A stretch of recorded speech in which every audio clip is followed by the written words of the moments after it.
wealthbranch.com. The small advantage. Small investor advantage. Believe it or not, as a small investor, you have a big advantage.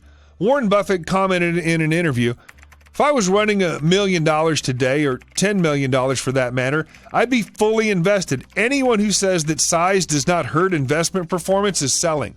The highest rates of return I've ever achieved were in the 1950s. I killed the Dow. You ought to see the numbers. But I was investing peanuts then. It's a huge structural advantage not to have a lot of money. I think I could make you 50% a year on $1 million. No, I know I could. I guarantee that.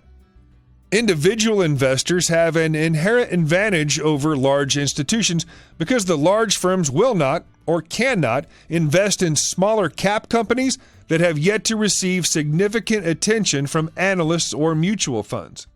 Small company advantage.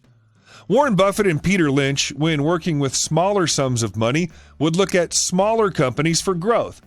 Smaller companies have a significant advantage in the fact that they can double revenue faster than a large cap company. Peter Lynch responds.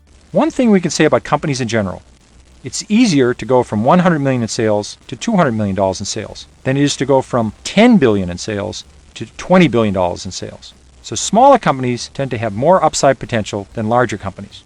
But don't dismiss all big companies out of hand. Some big companies defy their size and find exciting new ways to grow their earnings. As well, good opportunities exist in companies that are cyclical, regardless of their size.